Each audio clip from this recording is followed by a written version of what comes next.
नमामि बाबा सुरेंद्र पाद वंदितम। पूज्य बाबा के साथ टहलने जाते समय यदा कदा कुछ विचित्र बातें देखने को मिलती थी। कभी देखता था कि एक सज्जन चादर ओढ़े सामने से आ रहे हैं और उनके दोनों हाथ चादर के अंदर ही करबद्ध है। कभी देखता था कि सज्जन पेड़ों के झुरमुट में अंधेरे में खड़े पूज्य बाबा के आगमन की प्रतीक्षा कर रहे हो। कभी देखता था कि कोई सज्जन पूज्य बाबा की राह में उनकी ओर पीट कर चादर ओढ़ खड़े हैं और पूज्य बाबा के नज़दीक आने पर अपने पीठ पीछे ही चादर के अंदर हाथ जोड़ लेते हैं। पूज्य बाबा सबको देखी अनदेखी कर चलते रहते।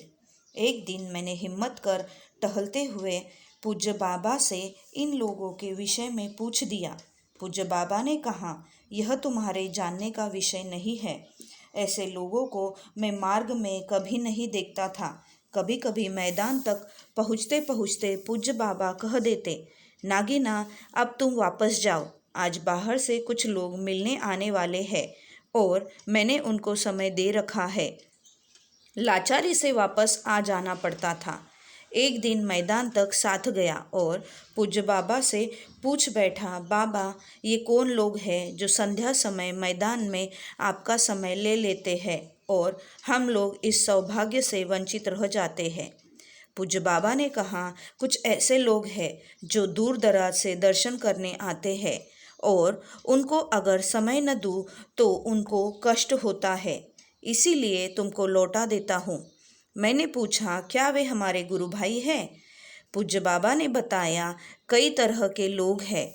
कुछ तो तुम्हारे गुरु भाई हैं, परंतु वे मार्ग में नहीं हैं। उन लोगों को अभी मार्ग में आने की अनुमति मैंने नहीं दी है। कुछ ऐसे हैं जो तुम्हारे गुरु भाई नहीं, परंतु साल में एक बार सशरीर दर्शन करने आ जाते हैं। कुछ ऐसे भी हैं जो मेरे इस शरीर के पूर्व वाले शरीर के मेरे शिष्य थे।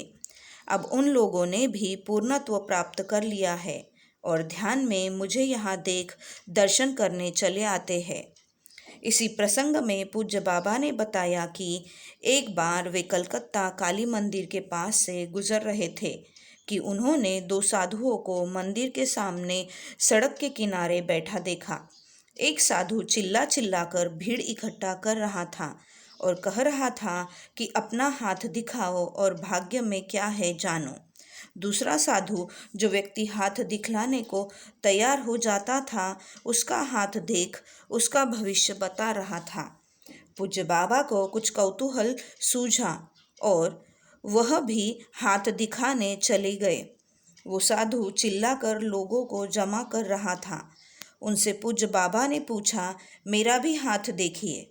साधु महाराज ने कहा कि अभी आपका नंबर आने में समय लगेगा, आपको इंतज़ार करना पड़ेगा। पूज्य बाबा ने कहा, क्या आप लोग तब तक ठहरेंगे जब तक मैं एक सज्जन से मिलकर वापस न आ जाऊँ?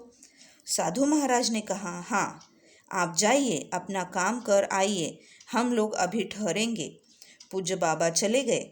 थोड़ी देर बाद जो साधु भीड़ इकट्ठी कर रहे थे, उन्होंने अपने साथी के कान में कुछ कहा, फिर दोनों के दोनों अपना कंबल और कमंडल समेट वहाँ से चंपत हो गए।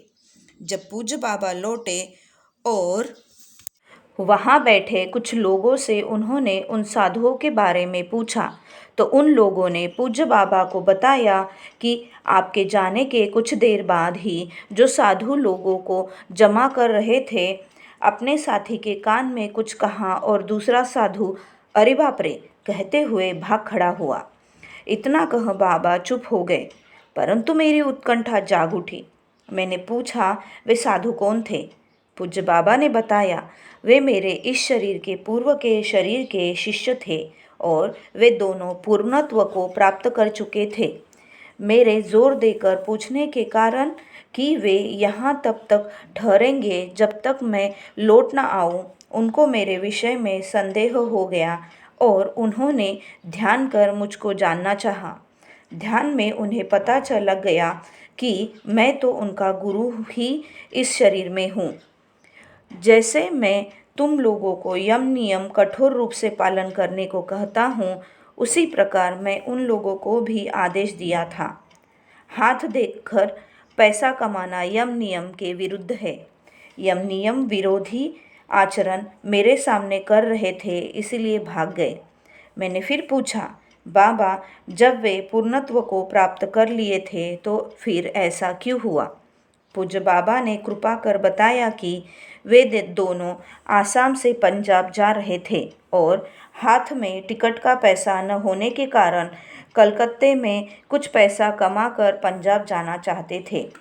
वे उतना ही पैसा कमाना चाहते थे जितने की उनकी ज़रूरत थी। वे ऐसा पेशा नहीं करते थे, फिर भी काम यम नियम विरोधी था, इसीलिए डर कर भाग गए। इसी सिलसिले में पूज्य बाबा ने बताया कि पिछले दफ़े जो तुमको मैदान में आने से पहले ही वापस कर दिया था, उस समय बराह क्षेत्र से एक सिद्ध पुरुष आए थे। वे साल में एक बार दर्शन करने आ जाते हैं।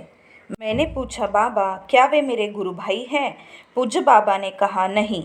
मैंने पूछा कि जब आप उनके गुरु नहीं हैं तो वे क्यों आपके दर्शन को आते हैं? पूज्य बाबा ने बताया कि जब कोई सिद्धि प्राप्त करता है और ध्यान में देखता है कि यदि कोई निर्माणचित पुरुष पृथ्वी पर पहले से है तो वे उनके दर्शन को आ जाते हैं। कुछ दिन बाद मैं और मेरे एक अन्य गुरु भाई एक दिन पूज्य बाबा के साथ टहलने जा रहे थे कि रेलवे अफसरों की कॉलोनी के समीप चौराहे के दाहिनी ओर एक बंगले के फाटक की पुलिया पर से एक सज्जन ने खड़े हो बड़े जोर से हरी हरी कहते हुए अंगड़ाई ली और कहा, बैठे बैठे कमर दुख गई। उनके हरी हरी कहते ही पूज्य बाबा ने उस ओर मुड़कर देखा, परंतु सामान्य रूप से चलते ही रहे। एकाएक मेरे मन में शंका उठी कि कहीं आज भी न पूज्य बाबा कहे, नागिना अब लौट जाओ। और तत्क्षण पूज्य बाबा ने थोड़ा हंसते हुए कहा, नागिना, अगर अब मैं कहूँ कि तुम लौट जाओ तो कैसा लगेगा? मैंने कहा, बाबा, आज नहीं लौटूंगा। बराबर मैदान तक पहुँचते पहुँचते आप लौट जाने को कहते हैं। आज नहीं लौटूंगा। पूज्य बाबा ने दूसरे गुरु भाई को कहा कि तुम 10 कदम पीछे आओ और नगीना साथ चलेगा। अब पूज्य बाबा ने बताया कि वे सज्जन मेरा इष्ट मंत्र ले मुझे सांकेतिक प्रणाम किए हैं। वे सिद्ध पुरुष हैं और बराह क्षेत्र से चलकर सिर्फ मुझसे मिलने आए हैं। समय नहीं मिलने से उनको दुख होगा। तुम लौट जाओ, आज उनको समय देना है। उस सज्जन का वेश एक जेल के कैदी की जैसा था।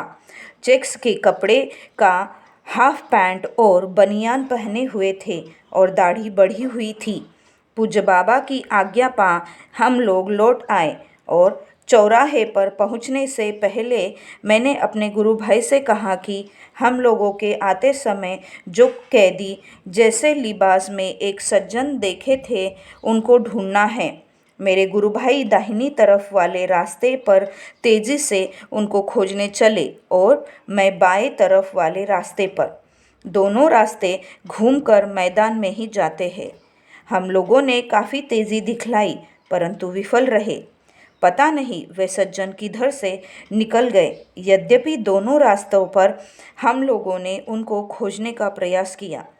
दूसरे दिन संध्या समय जब मैं पूज्य बाबा के साथ जा रहा था तो भक्तवत्सल बाबा ने कृपा कर बताया, नागिना, बराह क्षेत्र से जो सज्जन आए थे वे अब शरीर नहीं रखना चाहते हैं और शरीर छोड़ने के लिए आज्ञा लेने आए थे। मैंने आज्ञा दे दी। मैंने पूछा, बाबा, जब वे हम लोगों के गुरु भाई नहीं हैं तो फिर क्यों शरीर छोड़ने के लिए आपसे आज्ञा लेने आए थे? पूज्य बाबा ने बताया कि आध्यात्मिक जगत में भी अनुशासन है, इसीलिए ही वे शरीर छोड़ने के लिए अनुमति लेने आए थे। उनके गुरु नहीं रहे और गुरु की अनुपस्थिति में ही वे मुझसे अनुमति लेने आए थे। मैंने तो पहले कहा कि अभी शरीर रखिए और कुछ जन कल्याण करिए, लेकिन वे अब शरीर नहीं रखना चाहते थे तो फिर मैंने अनुमति दे दी। पता नहीं कैसे कैसे लोग एवं कौन कौन महापुरुष छद्मवेश में पूज्य बाबा के दर्शनार्थ आते थे। पूज्य बाबा के श्रीमुख से इन कथाओं को सुन करुणामूर्ति बाबा के प्रति मेरी निष्ठा और भक्ति उत्तरोत्तर बढ़ती गई।